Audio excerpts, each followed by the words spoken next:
What's going on, everyone? So I believe this season, in many ways, is going to be a bit of an evaluation year. Obviously, Lakers, Rob Pelinka, recent reports have even confirmed, right?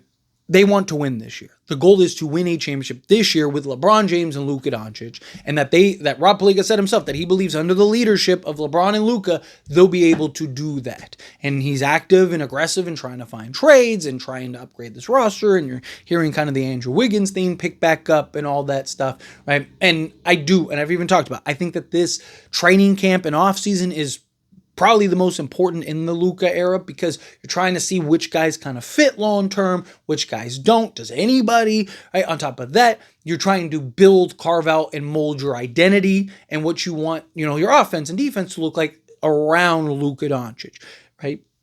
Other players will come and go. There's going to be, role guys and other stars and things like that are going to, go through the process, go through the motions. But JJ Redick, I believe, is going to be the head coach for quite the long haul here, right?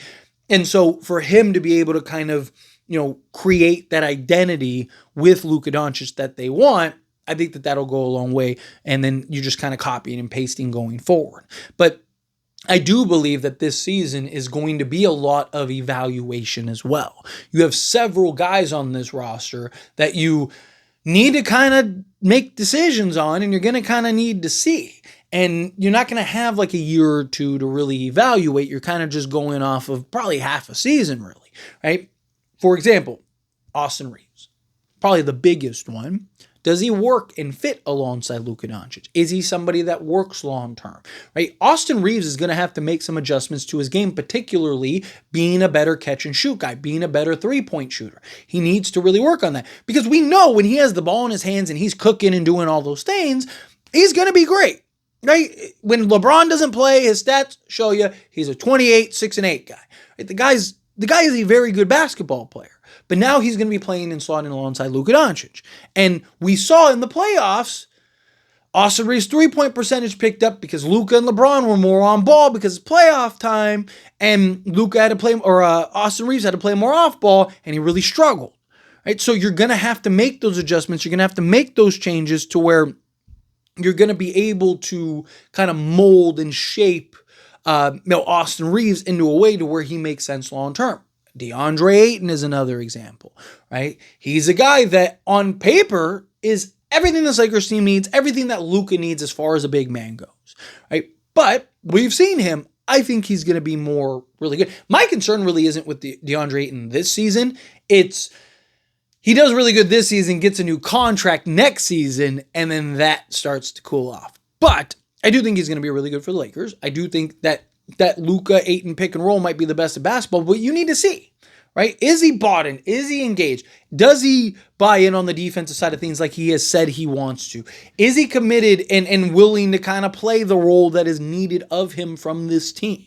Right? Or is he coming in expecting to kind of be one of the guys? I want to be one of the top 2 or 3 guys. I've said he might just naturally through the course of the season end up being the 3rd guy because he's going to be one of Luka's favorite options.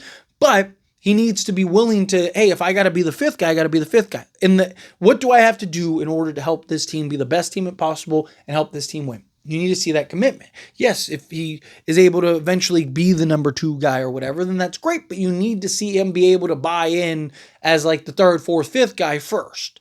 Right? Same thing with Austin Reaves. You need to see that. And then you have like role guys like Rui Hachimura. What are the Lakers doing with Rui Hachimura? Is he sticking around long term? Are they going to trade him? Is the goal to keep him around? Are they going to, do they give him a new contract? If so, how much is that contract? How does he look? Right? They want to see guys like Gabe Vincent and, Maxi Kleba and stuff. Right? You have a lot of guys that all of them aren't going to probably stick around long term, but you do have a couple guys in particular, more so Rui, Austin Reaves, DeAndre Ayton are kind of the 3 guys in particular that I think you really need to make sure you're keeping an eye on over the course of this season. And as you inch closer to the trade deadline, I don't think DeAndre Ayton, unless you get another kind of starting center, but long term, right? I talked about it when we first got DeAndre Ayton. I said, that we could be right back into this situation next offseason, right? If it doesn't work out and he opts out or whatever, it's also possible it doesn't work out and he opts in, and that could be even bigger problem. But point is that you need to kind of gauge and see that.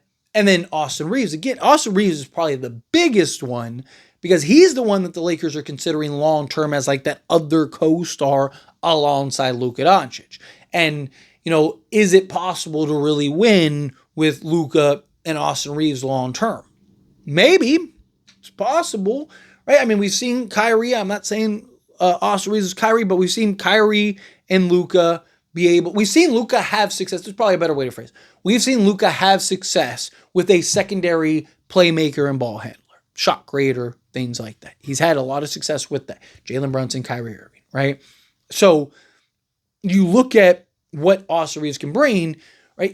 But you need the complementary pieces around him. So does DeAndre Ayton, Austin Reaves, and like if I'm JJ Redick, I'm playing a lot of Luka, Austin Reaves, and DeAndre Ayton just like by themselves with like Vanderbilt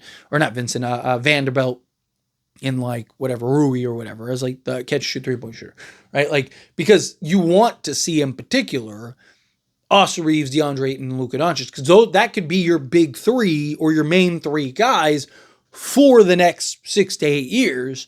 And that's who you're kind of building the foundation with. And then like, a dude Thero moves in and then whoever else and so on and so on, right? Like, or maybe Rui is the guy you're sticking around long-term, right? But DeAndre Ayton and Austin Reaves in particular are kind of the two guys that seem like they could be the answers. Got the secondary shot creator. If you don't have LeBron James, Austin Reaves kind of, maybe he can be that, even if he's not 28, 6 and 8, can he be 23? Can he be, say 23, 6 and 5 or something, or 23, 6 and 6, right? In a post LeBron era. And then DeAndre Ayton, maybe he's like, 22 and 10 and 11. And then Luka Doncic is doing Luka Doncic things, right? Now every year you could be this, perennial contender, right? So to me, it really just boils down to, how do these guys perform? Austin Reaves more so during the postseason. Because we've seen him during the regular season. He can ball out. He can carry a team. He can win games for you in stretches. We don't know if he can carry a team like an entire season, but we've seen him. LeBron's going to miss the next 5 games, and the Lakers go 4-1 down that stretch because Austin Reaves is one of the best players on the basketball court. We've seen that version of Austin Reaves and whatnot, but it's very different when now you got to be that guy. You got to play that role. You're playing alongside Luka. Luka's not LeBron James, at least at the time of their careers when they got it. Like, there's just a lot that kind of goes into it that, I do think that this season is in many ways going to be an evaluation year for Rob Pelinka, for JJ Redick, on how they want to how do you want to build and what players do you want to keep around and what kind of players are you looking for to add long term alongside who's your kind of core foundation right now.